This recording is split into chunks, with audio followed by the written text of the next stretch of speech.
গল্পের নাম এথেন্সের শেকল বাঁধা ভূত। লিখেছেন হেমেন্দ্র কুমার রায়। সে অনেক দিন আগের কথা। প্রাচীন গ্রিসে এথেন্স বলে একটা জায়গা ছিল।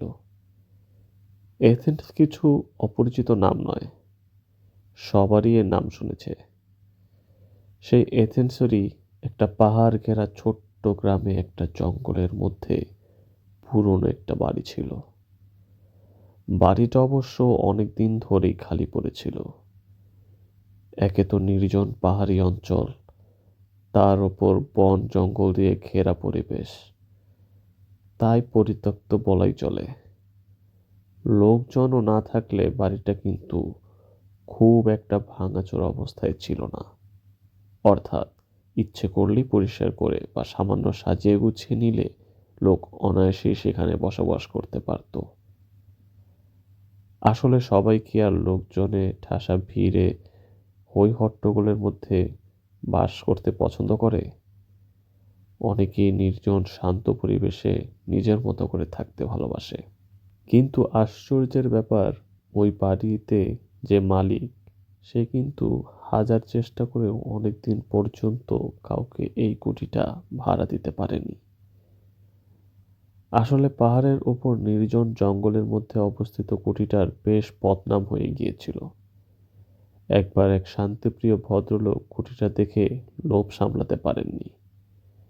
তিনি ছুটির অবকাশ কাটাবার জন্য ওই নির্জন কুঠিটাকে বেছে নিয়েছিলেন কয়েকদিন শান্তিতে কাটাবেন বলে। কিন্তু পরদিন সকালেই দেখা গেল লোকটির মৃতদেহ পড়ে আছে কুঠির দালানে।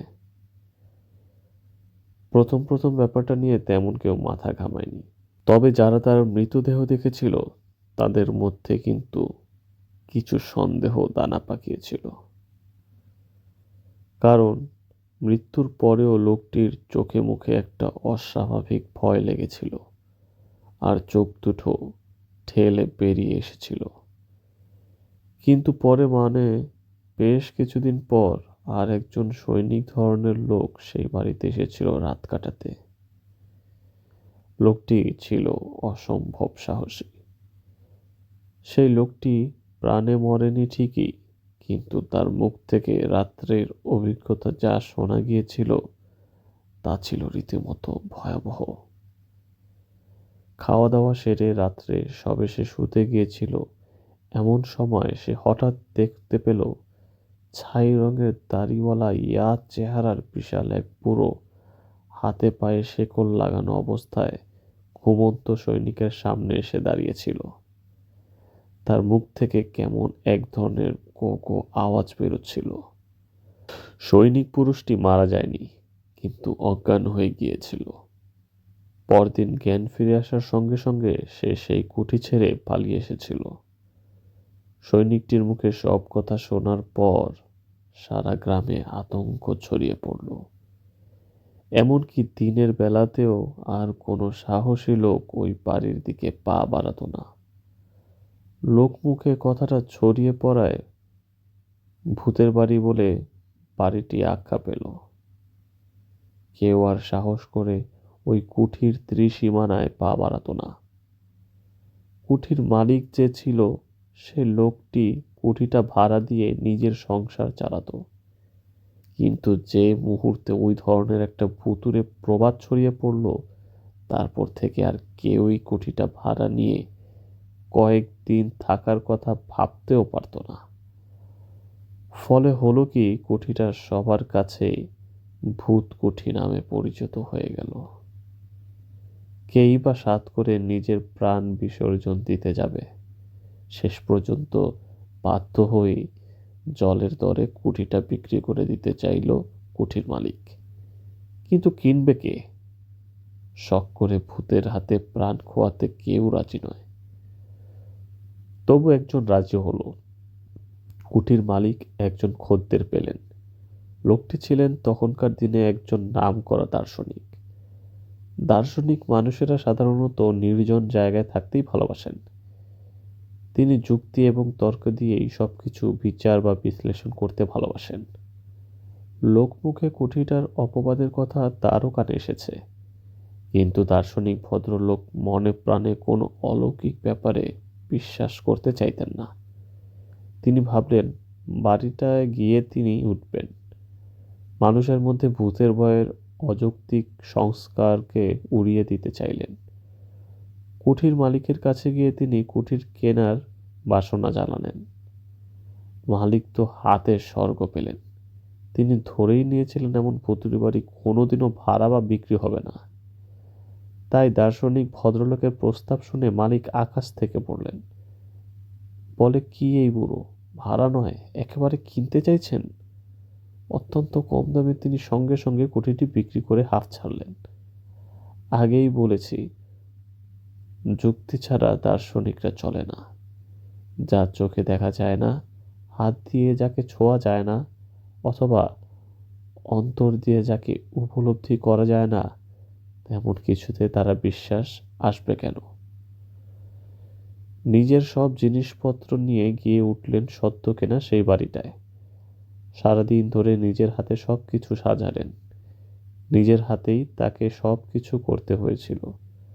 তার কারণ বাড়িটার ভূতুড়ের কাণ্ডকারখানা নিয়ে এমন সব গল্পগুজব তৈরি হয়েছিল যে তিনি অনেক বেশি পয়সার লোভ দেখিয়েও কোনো চাকর বাকর পাননি। যাই হোক, সারাদিন পরিশ্রমের পর দার্শনিক ভদ্রলোক বেশ ক্লান্ত হয়ে পড়েছিল। খুব একটা খাওয়া দাওয়াও ইচ্ছা হচ্ছিল না। সামান্য রুটি মাংস আর কফি দিয়ে রাতের আহার শেষ করলেন।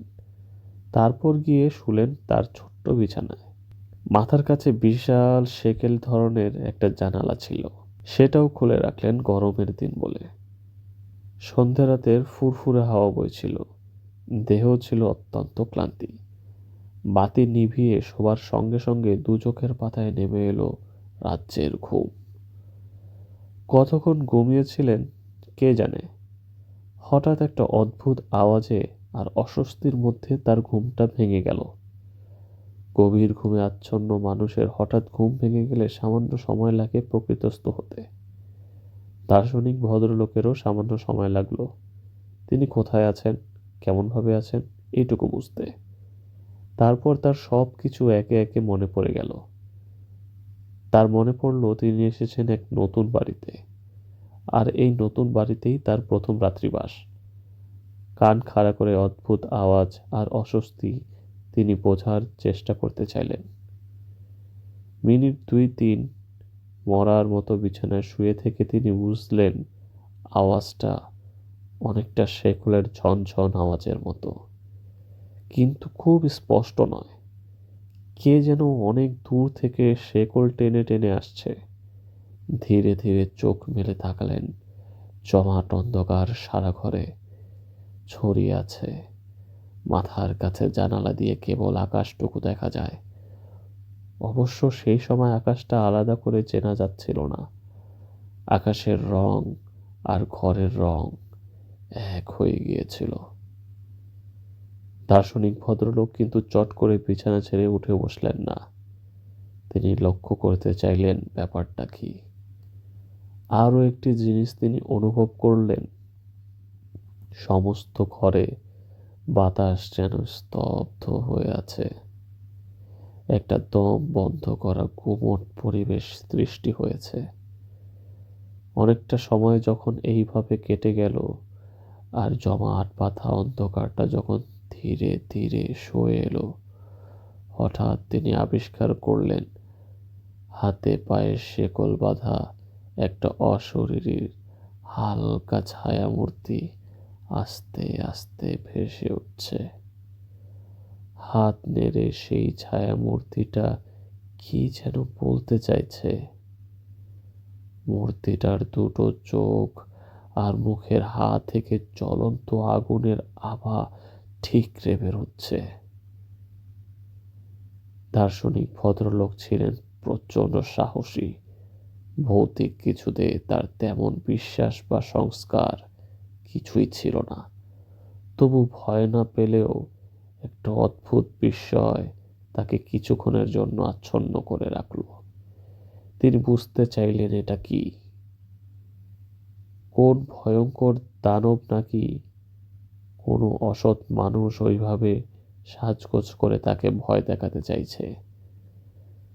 শুয়ে শুয়ে এইসব নানান যুক্তি তর্ক যখন তার মনে ঝড় তুলেছে, তখন তিনি দেখলেন সেই হাতে পায়ে শেকল পরা ছায়া ছায়া মূর্তিটা ধীরে ধীরে তারই দিকে এগিয়ে আসছে। শেষ পর্যন্ত মূর্তিটা তার একেবারে খাটের কাছে এসে থমকে দাঁড়ালো। দু চোখ আর মুখের গহ্বর থেকে তখনও সেই লাল আগুনের আভাটা ঠিকরে পড়ছিল। সে যেন মুখ হা করে হাত পা নেড়ে কিছু একটা বলতে চাইছিল, আর তার হাত নাড়ার সঙ্গে সঙ্গে শেকলের ঝনঝনে আওয়াজটাও ক্রমাগত শব্দ তুলে যাচ্ছিল। অন্য কেউ হলে এতক্ষণ নিশ্চয়ই অজ্ঞান হয়ে যেত, অথবা দুর্বল হৃদয়ের কোনো রোগী হলে নির্ঘাত তার মৃত্যু হতো। কিন্তু অত্যন্ত সাহসী সেই দার্শনিক ভদ্রলোকটির কিছুই হলো না, বরং তিনি যেমন ছিলেন সেভাবেই তাকিয়ে রইলেন ছায়ামূর্তিটার দিকে। আসলে তিনি দেখতে চাইছিলেন অশরীরীর মূর্তির এরপর কি করে। এক মুখ দাড়ি গোঁফের জঙ্গল আর এক মাথা রুক্ষ চুলে মূর্তিটিকে তখন বেশ বীভৎস এবং ভয়াবহ মনে হচ্ছিল। তার ওপর তার হাতের নখগুলো ছিল বেশ বড়। হাতের তীক্ষ্ণ আর বড় বড় নখ থেকে দার্শনিক মনে একটা অন্য ধরনের ভয় এলো। ভূত তিনি বিশ্বাস করতেন না, কিন্তু জ্যান্ত দেহের কোনো চোর ডাকাতকে তার ভয় না করার কোনো কারণ ছিল না। মৃত্যুর পর প্রেতাত্মা মানুষের কতটা ক্ষতি করতে পারে সে সম্বন্ধে তার কোনো ধারণাই ছিল না। অদেখা এমন কিছু পৃথিবীতে আছে বলে তার বিশ্বাসও ছিল না। কিন্তু জ্যান্ত চোর ডাকাত মানুষের অনেক ক্ষতি করতে পারে। তাছাড়া তার কাছে আত্মরক্ষার মতো তেমন কোনো অস্ত্রও ছিল না। মনে মনে যখন তিনি ভাবছিলেন সত্যি যদি লোকটি কোনো চোর ডাকাত হয় তাহলে তার করার কিছুই থাকবে না। তার ওপর লোকটাকে দেখে মনে হয় তার গায়ে বেশ জোরও আছে। তাই তিনি যখন সম্ভাব্য বিপদের হাত থেকে বাঁচার জন্য কি করা যায় তাই ভাবছিলেন, ঠিক সেই মুহূর্তে আশ্চর্য হয়ে লক্ষ্য করলেন মূর্তিটি আর এক পাও না এগিয়ে এসে ক্রমাগত পিছু হটতে শুরু করলো। পিছুতে পিছুতে সে এক সময় ঘর পরিত্যাগ করলো। অশরীরীর মূর্তিটিকে পিছিয়ে যেতে দেখে দার্শনিক ভদ্রলোকটি ক্ষণিকের অবশ অবস্থা ত্যাগ করে তড়াক করে বিছানা ছেড়ে উঠে পড়লেন। তারপর নিজেও ছুটে ঘর ছেড়ে বাইরে এসে দাঁড়ালেন। অশরীরীর মূর্তিটা ভূত বা অদ্ভুত যাই হোক না, দার্শনিক পরম বিস্ময়ে লক্ষ্য করলেন বারান্দা পার হয়ে মূর্তিটি ধীরে ধীরে নিচে নেমে গেল। তারপর লম্বা উঠানের ঠিক মাঝ বরাবর গিয়ে হঠাৎ যেন কর্পূরের মতো উধাও হয়ে গেল। দার্শনিক ঠিক তখনই একবার চিৎকার করে উঠলেন, কে কে ওখানে? কিন্তু উত্তরে কেবল অনেক দূর থেকে ভেসে আসা অস্পষ্ট গোঙানি ছাড়া আর কিছুই শুনতে পেলেন না।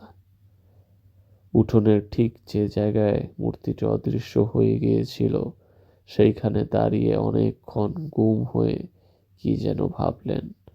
আরো দু একবার ডাকাডাকি করেও কারো উত্তর কিছুই পেলেন না।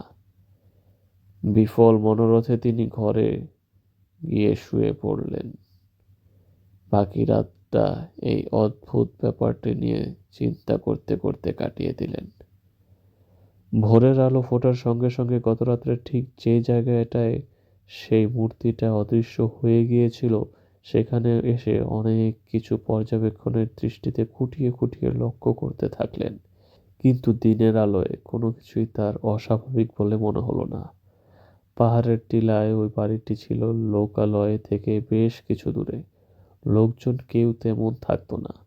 হয়তো সেটা কুঠির বাড়িকে কেন্দ্র করে যেসব গল্প এবং গুজব আছে তারই ভয়ে কোনো সাহসী পুরুষও এ বাড়ির ত্রিসীমানায় আসতো না।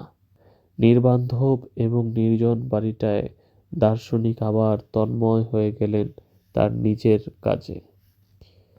নিজের চিন্তায় নিজের পড়াশোনায় প্রায় সারাদিনই তিনি বইয়ের জগতে ডুবে রইলেন। ফলে রাতের সেই অশরীরী এবং অদ্ভুত ঘটনার কথা তিনি প্রায় ভুলেই গিয়েছিলেন। রাতের খাওয়া দাওয়া সেরে যখন তিনি বিছানায় শুতে গেলেন তখনই একবার গত রাতের কথা মনে এলো। কিন্তু ঘটনাটিকে তিনি তেমন আমল দিলেন না। ভাবলেন অত্যাধিক চিন্তাগ্রস্ত থাকার জন্য আধা ঘুম আধা জাগরণ অবস্থায় সে তা দেখেছিলেন। বিছানায় শোবার সঙ্গে সঙ্গে ঘুম না এলেও কিছুক্ষণের মধ্যেই তিনি গভীর ঘুমে আচ্ছন্ন হয়ে পড়লেন। ভয় ডর না থাকার জন্য সমস্ত কিছুকে অলীক বলে উড়িয়ে দিলেও পরের রাতে কিন্তু সে একই ঘটনার পুনরাবৃত্তি ঘটল। তার পরের রাতেও সে একই ব্যাপার। পরপর ৩ রাত্রি একইভাবে অশরীরী মূর্তির আবির্ভাব এবং একইভাবে হাত নেড়ে কিছু বলতে যাওয়ার চেষ্টা এবং একইভাবে উঠোনের ঠিক একই জায়গায় সে মিলিয়ে যাওয়া তাকে বেশ ভাবিয়ে তুলল। তিনি কিছুতেই কোনো ব্যাখ্যা দিয়ে নিজেকে বোঝাতে পারছিলেন না। এটা কেমন করে হয়? কিভাবে হয়? তবে কি এটা নতুন ধরনের জাদুবিদ্যা? অবশেষে চতুর্থ দিন সকালে দার্শনিক কিন্তু আর নিছকই কল্পনা বলে সবকিছু উড়িয়ে দিতে পারলেন না। আবার ভয় পেয়ে বাড়ি ছেড়ে পালিয়েও গেলেন না। তিনি মনে মনে ভাবলেন, নিশ্চয়ই এর মধ্যে কিছু অনুসন্ধানের আছে, নিছক মায়া বা জাদুবিদ্যা নয়। আর সত্যি যদি অশরীরী কোনো প্রেত হয়ে থাকে তাহলে নিশ্চয়ই সে কিছুই বলতে চাইছে। আর সব থেকে দার্শনিককে বেশি আকৃষ্ট করলো উঠোনের সেই নির্দিষ্ট স্থানটি। কেনই বা প্রতি রাতে অদ্ভুত এবং বীভৎস আকৃতির সেই মূর্তি ওই বিশেষ একটি জায়গায় এসেই হারিয়ে যাচ্ছে? তাহলে কি ওই জায়গাটিতে বিশেষ তাৎপর্যপূর্ণ কিছু লুকিয়ে আছে? এর একটা বিশেষ তদন্ত হওয়া প্রয়োজন। চতুর্থ দিন সকালে আলো ফোটার সঙ্গে সঙ্গেই দার্শনিক আর বাড়িতে বসে রইলেন না, চলে গেলেন শহরে। প্রথমেই তিনি যোগাযোগ করলেন স্থানীয় ম্যাজিস্ট্রেটের সঙ্গে, সব কথা তাকে খুলে বললেন। অন্য কেউ হলে হয়তো পাগল খেয়াল ভেবে ম্যাজিস্ট্রেট সাহেব উড়িয়ে দিতেন, কিন্তু এই দার্শনিক ছিলেন বেশ নামী লোক। জ্ঞানী এবং বুদ্ধিমান হিসেবে তিনি প্রায় সকলের কাছেই পরিচিত। ম্যাজিস্ট্রেট সাহেবের মতো একজন গণ্যমান্য লোকের সঙ্গে যে তিনি মশকরা করবেন না এটা ম্যাজিস্ট্রেট সাহেব নিজেও জানতেন। কাল বিলম্ব না করে তিনি বেশ কিছু দিন মজুর নিয়ে ফিরে এলেন দার্শনিকের কেনা নতুন বাড়িতে। উঠোনের ঠিক যে জায়গায় এসে অশরীরী মূর্তিটি গত ৩ রাতে অদৃশ্য হয়ে গিয়েছিল সেই জায়গায় মাটি খোঁড়া শুরু হলো। অবশ্য বেশি দূর ঘুরতে হলো না। সামান্য কয়েক হাত জমির নিচেই পাওয়া গেল একটি সম্পূর্ণ কঙ্কাল। কঙ্কালটির হাত পা শিকল দিয়ে বাঁধা, শিকলে মরচে ধরেছে বেশ পুরু হয়ে। প্রেত বা ভূত কোনোদিনও বিশ্বাস ছিল না দার্শনিক ভদ্রলোকটির, কিন্তু গত ৩ রাত ধরে শৃঙ্খলাবদ্ধ একটি মূর্তির সঙ্গে শৃঙ্খলাবদ্ধ কঙ্কালটির কোথাও যেন কি সাদৃশ্য রয়েছে। এটা অনুমান করতে তার কোনো অসুবিধা হলো না। সহজ এবং যুক্তিগ্রাহ্য বুদ্ধি দিয়ে দার্শনিকের কোনো অর্থই বের করতে পারলেন না। ম্যাজিস্ট্রেট সাহেবের পরামর্শে নিয়মকানুন মেনে তারা কঙ্কালটিকে যথাযথভাবে কবর দিলেন। আর সব থেকে অদ্ভুত ব্যাপার যা তা হলো কঙ্কালটি ভালোভাবে কবরস্থ হবার পর আর কিন্তু কোনোদিনও কোনো রাতেই দার্শনিকের ঘরে সেই অশরীরী মূর্তিটির আবির্ভাব ঘটেনি। এরপর দার্শনিক বহুদিন সেই বাড়িতে বাস করেছিলেন। বহুদিন ধরে তিনি কবরস্থ কঙ্কালটির সম্বন্ধে খোঁজ খবরও নিয়েছিলেন, কিন্তু সঠিকভাবে কেউ বলতে পারেননি ওই বাড়িতে কাউকে কোনোদিন কবর দেয়া হয়েছিল কিনা।